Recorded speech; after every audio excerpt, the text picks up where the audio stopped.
ओडिशा जगन्नाथ पीठर गोटे ऐतिह्य पीठ हूँ पाताली श्रीक्षेत्र। पाताली श्रीक्षेत्र रे बहुत सुंदर जगह, बहुत मनोलोभा क्या कि सुंदर है जेन कि भगवान श्री जगतर नाथ जगन्नाथ से 144 बरस रही।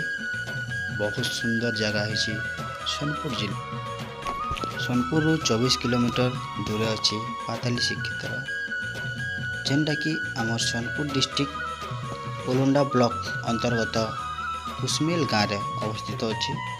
सोनपुर मात्र 24 किलोमीटर प्राकृतिक सौंदर्य भरा ई जगटा, जेन कि श्री जगन्नाथ महाप्रभु 144 वर्ष पाताल गामी रहते क्या जगन्नाथ संस्कृतर महान पीठ गुप्त लीला करते से जगतर नाथ जगन्नाथ कामच वंशर सेनापति रक्तबाहु से आसिकरी डंगारे आसिकरी पुरी के आक्रमण करते, जार फल सेनु इतिहास रे मतलब अच्छी 780 रु 800 ख्रीष्टाब्द समय रे घटी ये घटनाटा। से समय रे उत्कलर राजा थिले शोभाकर देव। शोभाकर देव बहुत चिंतार पड़ जाते, जार फल के पुरीर किछि पंडा और किछि जन मिसिकरी से महानदी रे डंगा डंगारे आनिकरी आमरी पाताली श्रीक्षेत्र नाम जगह की आनी, जार फल से गोटे जगार 80 बरस तक रखी प्रभु जगन्नाथ की।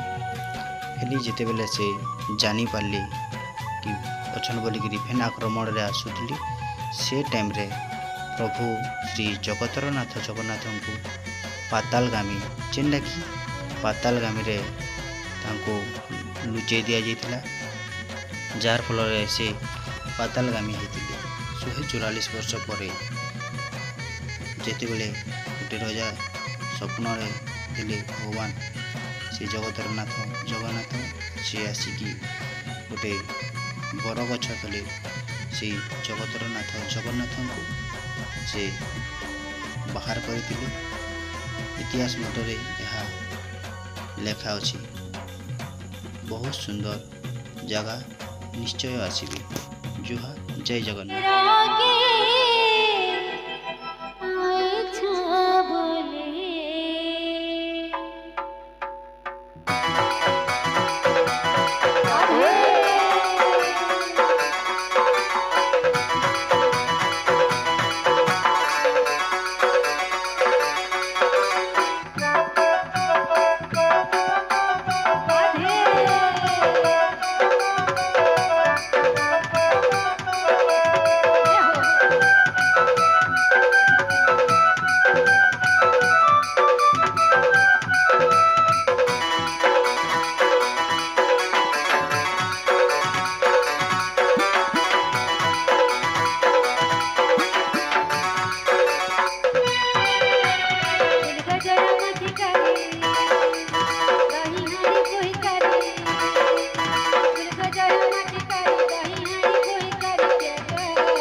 तुम्हें भूना पड़ी